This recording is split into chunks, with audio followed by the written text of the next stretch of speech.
Welcome back, game changers and people that are up to something. You know, this is definitely the channel for you. Sincerity Project. I'm your host, Chad Everett Brochures. Uh, Hopefully today's microphone recording is going to be a little bit better. Look, every day's a practice. Spend a little bit of time every day working on something. 1%, doesn't matter what it is. Today I had a nice, another little humbling thing where high level of confidence I'd be able to accomplish a specific task, put in some effort. I've done things like this before, incredibly successfully, you know, and failed at it today. So, yeah, we're all going to run into this. We'll be really confident about what we can do, what our capabilities are, and then we find out, nope. Yeah. So mine was soldering copper pipe for my water supply line. So now I've got to wait for the plumber to come in and fix it for me. First time, I think in my adult life, I wasn't actually able to do something. I had to call in a professional to do it, but that I attempted to do initially. So yeah, it's a fascinating thing, you know, because of how confident, because of the previous experience I have, that I was going to be successful at this, and nope. So, but it did bring to mind something that's incredibly important to me, and that is how we build up strengths in some places, and wherever we get them, we have a default mechanism often where we just say, hey, if I'm really good at this thing over here, I'm going to be incredibly good at this thing over here. Makes sense. Why wouldn't I be? And then it turns out, yeah, you're not as good at it as you actually thought you were. And because you were better at something else, you're kind of tormenting and torturing yourself with this thing, whatever this thing is. And you're really treating yourself badly for it, but you don't really know better. Most of us don't. We just do things, right? We chastise ourselves. We don't realize we're doing it. We have that inner monologue and the dialogue that's going on that's really tearing us apart. You know, it's um, it's fascinating because having a conversation to turn that's an interesting thing, but it's possible. We absolutely could change that inner dialogue. Another interesting breakthrough that I had today. So on that one's pretty important to me because it's very common that we do this. We do this often, where we're really good or strong in something. We're smart. We're capable of something in one of these areas that we're proficient in, or even better than proficient. And then we make it that we need to make everything in life fit through that expertise and that ability. And not all the parts of life require us to do that. Sometimes we need a little more finesse. Sometimes we need the brute force. Sometimes we need the don't touch it at all. Sometimes we need to have that patience value. And, it's all kinds of things that we actually do really well with. But for this, hey, it happens. And the good thing is that when you know it, it's okay because then you don't have to beat yourself up over it. A lot of this stuff is we have this collection of stress on us like dust, you know, and we keep collecting stress on us because we just have these little things where it's either an incomplete communication issue with another person, an unsuccessful attempt at something, um, you know, it, whatever incomplete situations that we've gone through, we kind of carry this little bit of stress value that's like a dust on us, and a lot of us just say, hey, it's so negligible, it's not that important, it'll go away, whatever, it probably did go away, because we think that because we haven't thought about it, it's gone. The reality of it is you actually may have just adjusted your tolerance level to meet the new level of whatever that stressor has brought you to. Usually it's pretty small at a time, but a little bit at a time over time creates quite a bit of an accumulation.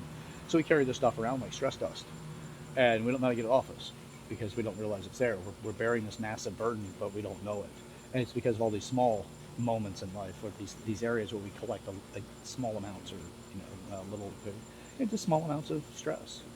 So there's that, which is fascinating because a lot of it is we do to ourselves. When it's with somebody else, it's easier to communicate with that person. It seems to be harder to communicate with ourselves. We seem to be less tolerant and less compassionate for us, and we seem to be more so for other people. It's fascinating. What I've talked with people about lately is self love and this communication piece where we just sit there and in our internal dialogue, how we talk to ourselves or about ourselves can have some pretty ugly shades. You know, it can have some pretty nasty um, these challenges towards us, and this aggressive language is pretty gross.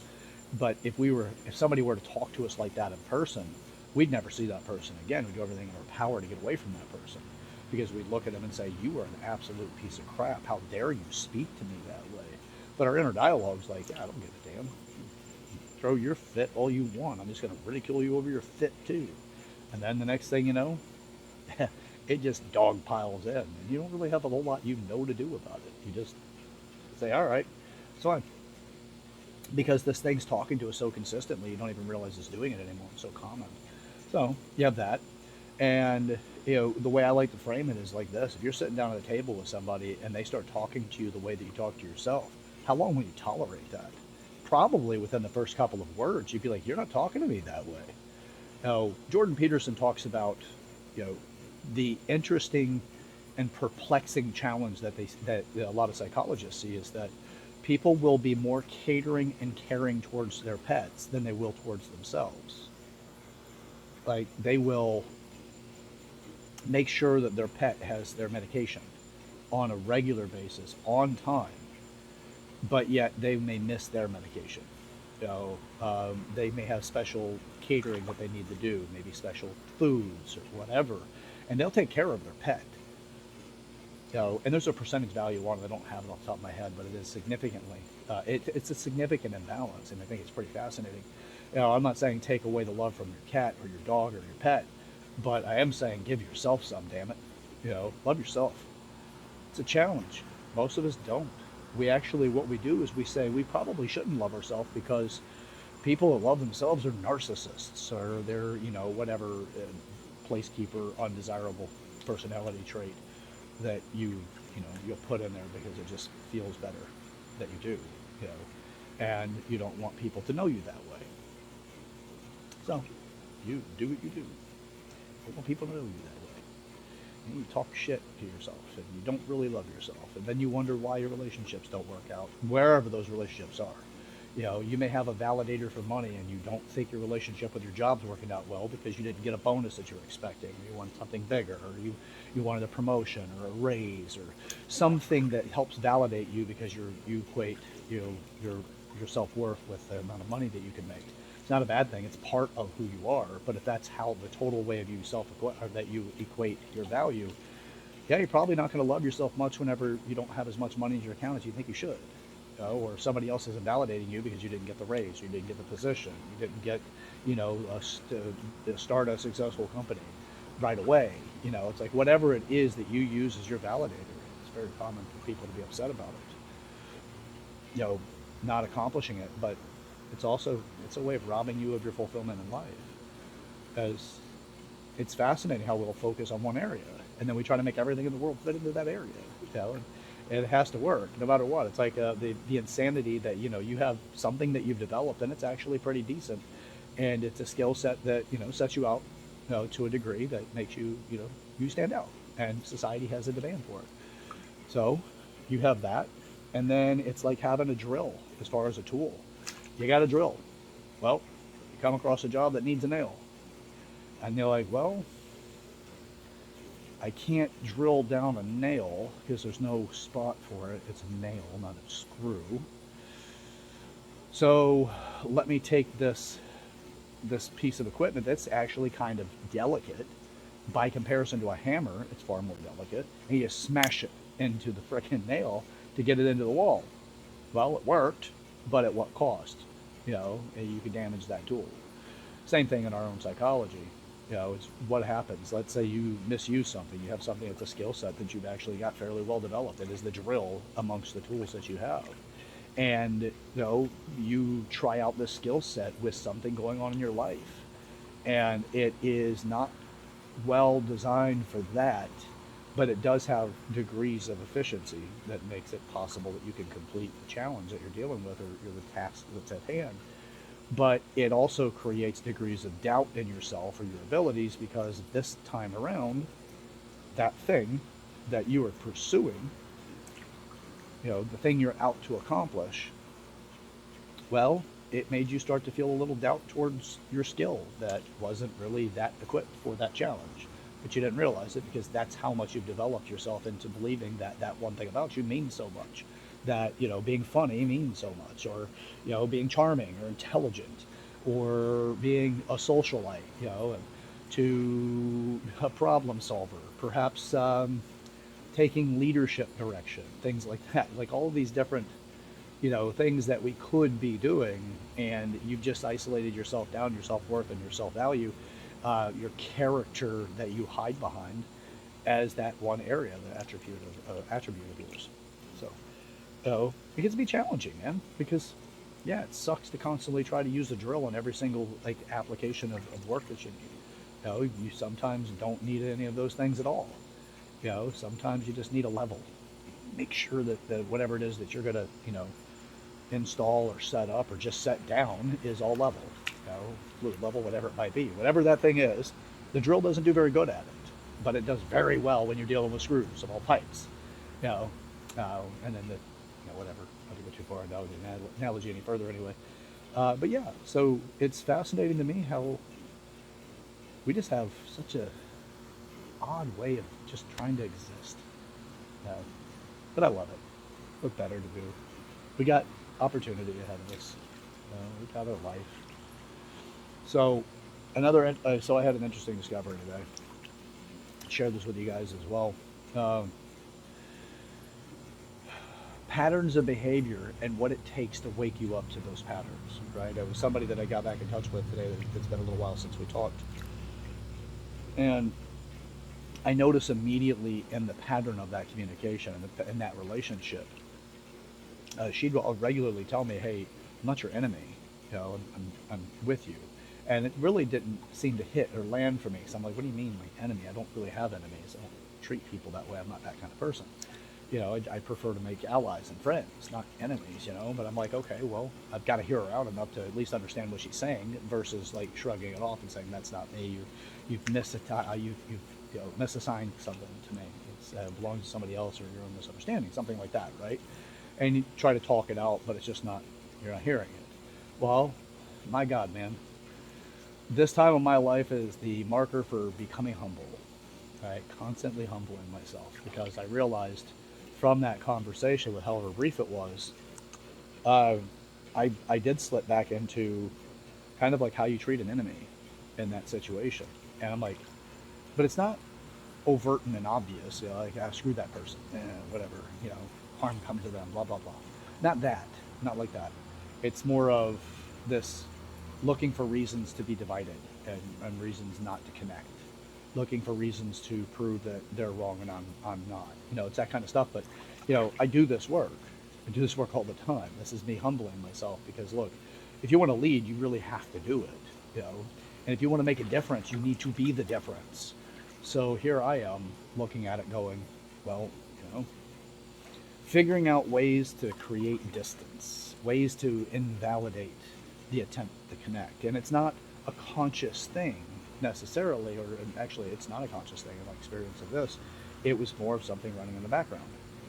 Caught it, and I'm like, wow, like this is a statement she said for a while now, but we periodically, but would say it, often enough. And I just kept feeling like it was missing the mark. And then it hit me today. And I'm like, no, Jesus Christ. Communication is so incredibly important. It's not just a process of hearing somebody. It's also a process of understanding where they're coming from.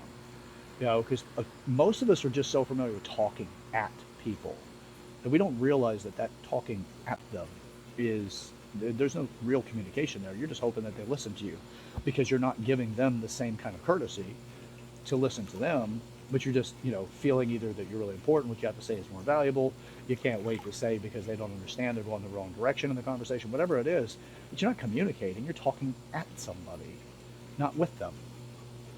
Well, when you're talking with them, there's another stage to this. First, you're speaking the same language and you're hearing them, but then there's the qualifying of hearing them. And this is a deeper form of communication that I practice.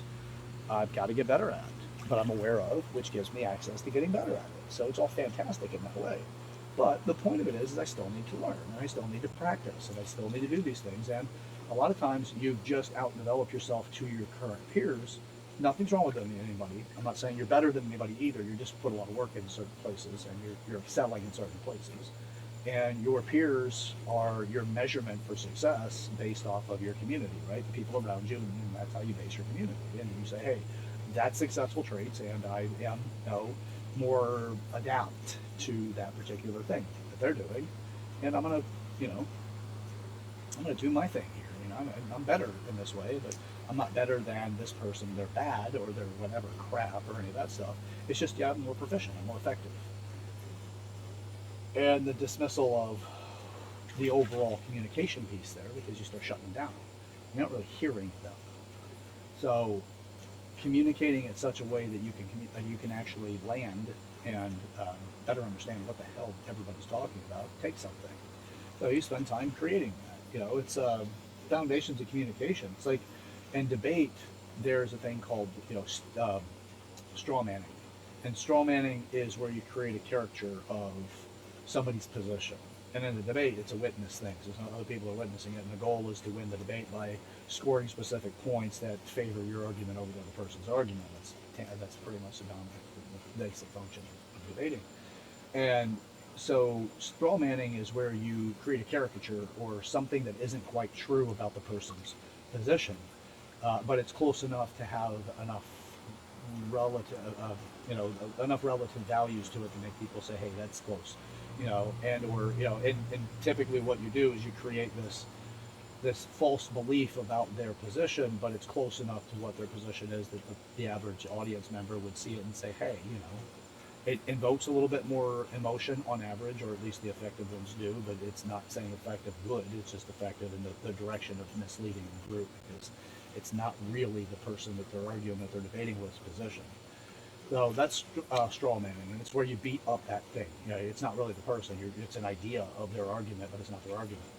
So it's typically kind of that's always a satire. But it can be something that's just exaggerated or definitely out of context for their position, but the audience is not necessarily able to pick up on it, that you're actually misleading them because it's close enough to their argument. So steel manning on the other side is where you will say back to the person their position. And typically it would be somewhere along the lines of saying, well, from what I'm hearing you say here, and correct me if I'm wrong at any point in time, that this is what you're saying, and this is the belief that you have to why you're saying it, if that's been explained. You're telling them their argument back the best that you possibly can with the most honest desire to communicate. So for clarity purposes, so that you can have a real honest conversation about the merits of somebody's position versus the emotional manipulation that straw manning does. Steel manning is a very logical way to communicate and to open up an argument in such a way that you can actually break ground on the differences between two people's positions and perspectives. So it's fascinating to me whenever the steel manning is more creating a solid foundation of communication. When you're talking to another person and just general communication, you will go further if you understand the words that they're choosing, not just the context of the words that they're choosing, or the sentence structure and the context of the statements that they're creating, or the overarching context or narrative of the communication intended. You're learning from them positions, right? So if you take the steel manning approach, you're really, really trying to understand where they're at. You're wanting to fully understand the conversation. It doesn't have to be an argument. It just means communication. It's, what you were saying means, this is what I'm hearing you say, and correct me along the way anywhere that I might misunderstand something. It may take you longer to have the same conversation than what you're used to because people speak and move. But I got to tell you, resource depletion is high when you speak and move because there's a huge cost to miscommunication, and a lot of people don't communicate effectively. So, they go about a reality based off of that conversation that isn't even truly what the other person was saying. Even though the words may mean the same thing in conversation. I was speaking with somebody recently about the word flattery. And again, I mentioned it in a video before. Yeah, Go to the definition of flattery. You can stop the video now. I would say what would be a good experiment for you, or an exercise for you, would be write down what you believe flattery means and then look it up in the dictionary. You're welcome. 99% of the people watching this will have the idea that the average person does, which is flattery is a good thing. You know, it's not at all. Not at all. It's calling somebody up for trying to manipulate you whenever you say you're trying to flatter me. But anyway, go look it up. Don't take my word for it. Take a look. It's in a book. Green Rainbow. So, all right. So anyway, this person and I, we've been communicating for a while. It's not a first time kind of thing. We've talked for quite some time, and we've communicated in quite an effective way for quite some time.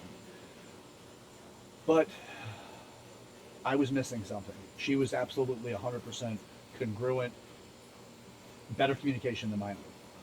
And it takes something, again, time to be humble, to realize, hey, I'm putting together this education. I am not the most mature person in every area at all. I am highly, highly interested and driven and curious to develop myself in every single area possible of all 8 areas of maturity. I'm all in, and I'm working on finding people that are more mature than I am in each one of these areas. So for me to sit there and create this education that I really see as making a big difference for humanity, because it makes us all start to understand other people and how to learn how to exist with other people in such a way that we can cohabitate without so much hardship and so much envy and upset and frustration, all that shit that comes out of immaturity. Like, we could start satisfying those challenges by developing ourselves and growing the hell up, you know. But to have that come along and realize, one, to come on a video and actually tell you, yeah, I was wrong in that communication. She was absolutely right.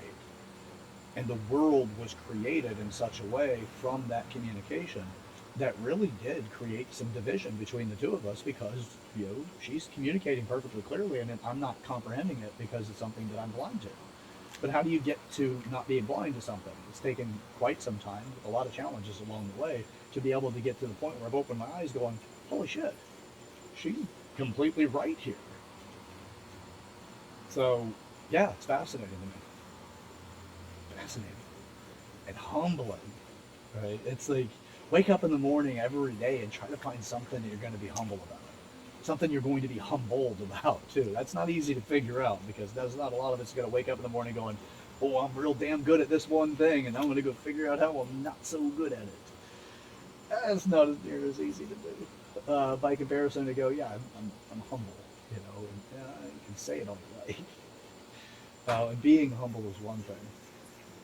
No, but yeah. Uh, so thank you for that, by the way, to the person that's yeah. If she listens to this, she'll probably know exactly and immediately what I'm talking about. But regardless, it's good to actually be willing to, say, hey, I just learned something about me. I learn something about me every single day. I'm learning all kinds of stuff about me, because that's my goal every day. I'm learning how much of an asshole I am at times. I'm learning how much of a good person I am at times. I'm learning how much of a bad person I am at times. I'm learning how much of a disconnected person I am at times. I'm learning how freaking passionate I am at times. I'm learning how childlike I am, or childish at times. I'm learning so much, and it is humbling to realize, who you are. Most of us won't know. We do not know who we are. We just say, you know what? I'm great. The way I feel everybody receives me and knows me, yeah, they do. They all know me exactly the same. Have you ever done any exercises that help you understand how other people see you? Pretty eye-opening, and it's not for the faint of heart. Because it's pretty interesting when you find out, hell, some fucked up things. Here's one for you. Love my mom to death. She's a saint. The woman has been through hell and back. She has had to bury 2 3-year-olds in her life that were direct family members. One of them was my brother, Kevin, before I was born. 3 years old, he passed away. Horrible, tragic experience. Mother was right there, for 3rd child. You know, horrible, horrible thing, right? And then my mother also had to participate in burying my niece, 3 years old. Another, it's a tragic event that was unfortunately the fault of its of her mother's, not my brother, but because I've only got brothers and sisters. Um, but regardless, and it was also because she's so immature that it led to that. It's she's one of the people that's in the totem of what the maturity project means to me. Ooh, that's a good one. But yeah, so my mother had to bury two 3-year-olds in her lifetime. Her son and her granddaughter. So that's a hell of a thing to have to go through. On top of that, her oldest son, my oldest brother, passed away, cerebral palsy. She had to go through that. My father when he passed. Um, yeah, like it's just we've had a lot of challenges in life. So my mother is a saint, an incredible human being. So my mom one day, and I've always thought my mom was like my biggest cheerleader, right? Like my greatest ally, and she is. But how I thought she felt about me, who I was to her, I thought was exactly how I thought she was, like how I thought she like felt about me and how she sees me, and yeah, so one day I was on the phone with her just talking, and my mom's like, I was like, so what are your thoughts about what we just talked about, Mom? She goes, you want me to tell you my honest truth about what my thoughts are, or what? And I'm like, well, yeah, Mom, I always want you to be honest with me. What you have to say is incredibly important. And she's like, Chad, sometimes I think you just like to hear yourself talk. I'm like, oh. She's like, look, I sometimes you talk about things that are too complex, and I'm not really following. Sometimes, you just have stuff you want to talk about, and I just think you want somebody to just listen. I'm like, oh shit, I didn't know she felt that way about me. It was crushing, but it opened my eyes to something. I'm like, here's my mother. My mother is amazing. You know, she's a saint. She's been through so much. This woman is wise beyond her years. She is just an amazing human being, right? And then she tells me sometimes she just thinks that I like to hear myself talk, and I'm like, whew, that's a blow to the ego, baby. That is a hit. Because I always thought that I had to say was pretty, you know, desirable to hear, you know. Sure, to some people, and not to everybody, apparently, right, Mom? Um, Love her to death. Nothing changed there. It's just, it is something that really did wake me up a bit. So now there's an exercise that I would suggest anybody do. Just pick the close, like 3 people that are close to you, or if it really is just helpful and doesn't seem overwhelming, pick one and ask. And come up with, who is a question for that person. Could you tell me without any further input from me who I am to you? What can you depend on me for? Am you know, am I reliable? Um, Honesty, loyalty. Um, am I an intelligent person? You you could go through all 8 areas of maturity, and I'd actually suggest that. What is your understanding of my fitness goals and or my physical body and what I want to do with my body in my lifetime? What do you know about that, and how do you feel about that? And do you think that I'm actually, on the right track to accomplish those goals that I have? If you want to climb a mountain, well, you got to train for it, right? Don't sit around and talk about it. But if that's what you have been doing, sitting around talking about it, you don't know any better. You haven't really taken the steps forward. But if the conversation is exciting enough, and you got people interested and wanting to hear from you, so they keep asking, or you guys continue to have the conversation because you think it's like relevant enough and beneficial. Whatever, ask. Physically, what do you know my goals are with my physical body? Community. Do I have any community aspirations? How am I in my community? Am I isolating myself over time? Am I growing my network? I mean, what is it about my community that you can speak for? If somebody were to say, hey, explain what community is for Chad. If it were me talking to somebody about this, this, you know, this exercise. Like, what do you know about Chad's efforts in the community, and is he working towards that goal? On the intelligence side.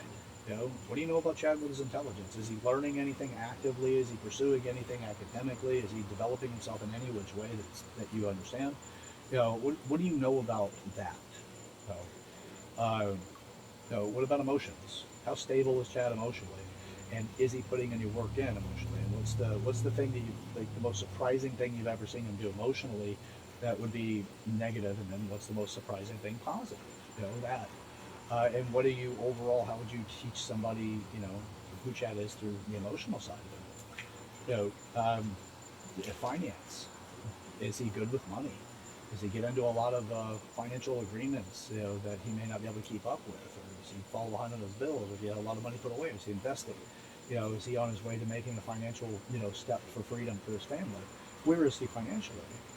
Uh, Business, the entrepreneur working towards something, and what are you working on? Are you working for a promotion? Are you working to get a raise? Are you looking for another position or another job? It's like that's all helpful. Look into it. Um, and then sexuality. Is he in control of his sex life, or is his sex life in control of him? Is he celibate, voluntarily or involuntarily? Um, does he express himself in a congruent way with how you know him to be, with his preferences and his expression of himself? Is he seem pretty congruent? You know, like being really really macho and all kinds of things, and then dressing up like what's the Melton John or something, whenever nobody's around. It's like living dual lives. Although I know there can be some gay bars and all that stuff where you got guys that are real macho and they're leather dudes or whatever, but not saying or inferring that I'm gay or anything like that. I'm just saying that in sexuality, some people do have those closeted behaviors. But you can find out a lot when you ask somebody to, if they were to express or explain to other people, if they had to tell somebody else who you were in that way, right, in the sexual category. Are you mature there? No, are you somebody that it's just there's a lot of things when it comes to that. It's like control of you or you control of it. Do you are they, frequently with a partner? Um, you know, Stuff like that. It's a feedback to find out how you really affect them, and not necessarily in the sexuality, but just how they know you. And then spirituality or purpose. You know, are they a spiritual person? Are they up to something? Do they have a purpose in life? Are they assigned to something? Do they go to church? Whatever it might be, get some feedback from people. So what you're going to hear with these 8 different areas as you go through these questions. It's 8 areas that I just discussed, but also talked about honesty and reliability and loyalty and stuff like that. You come up with the questions that matter to you, and then you don't tell the other person how to answer it. You just say, I would really like to know how you see me. And then you put it out there. Don't interrupt them. Write it down, actually, is a pretty good one, too. If they write it down, sometimes it's easier to do it that way. But that's kind of asking them to write down a lot. Not a lot of people, unfortunately, don't do that anymore, sadly. But you can have a conversation about it. Just tell me. It's like, turn it into like an interview. Set the ground rules and then just ask the question. Oh, physically, what are my physical goals? How well am I on that regimen? Your honesty is the most important thing for me right now. Am I living up to what you believe I should be in order to accomplish the goals that you understand? Oh, it'll help you understand who the people are in your life. So you won't be on the other side of the phone going, oh, so you think sometimes I just like to hear myself talk. Ugh, that's a slap in the face. But it was good. I needed it. Absolutely needed it. Is would I rather go through the rest of my life and have my mom tolerate the conversations with me? Or hear it, take the blow, understand that, there's a disconnect there, and work on reconnecting. Because that's more important to me. So, all right. Well, that's what I got for today. Commitment. Continue to just make content, get out there, constant growth, which every single day, work on something every day. Has to happen. So, yeah, with that, that's what I got for today. Path to hell is paved with good intentions. Let's make sure that we're not setting another path to hell. Work on ourselves. We can absolutely get up to something together, come up with some great stuff. Join me in this effort. Okay. This is the Maturity Project. I'm your host, Chad Everett Brochures, and today's conversation has been on Ooh, getting my humbled little butt humbled. It's a little humble and a humble. And yeah, practicing getting to understand what other people think of you and who they know you to be.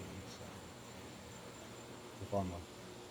All right, well, share this video with somebody in your life that you want to break the ice with, start a conversation, meaning subscribe to the channel, help me out, help yourself out, help out the movement. You know, let's move this thing in the right direction. Let's contribute to each other. You know, through subscribing and then commenting on the videos. Comment so people can hear what you're up to. You will inspire people, I promise you. I talk to people regularly that read the comments and or watch the videos, and I share with them what I have talked to other people that watch the videos. And it always seems to really hit. It lands in some way. So share it. Put it in the comment section. All right. Don't forget to like the video. Helps out there too. All right. Like, subscribe, all that great stuff. You know how it works. And let's get up to something. Let's grow up. Let's do it in a fun way. Let's do it in an effective way. Let's not lose that childlike wonderment about life, but we can drop the insecurities. All right? Catch you next one.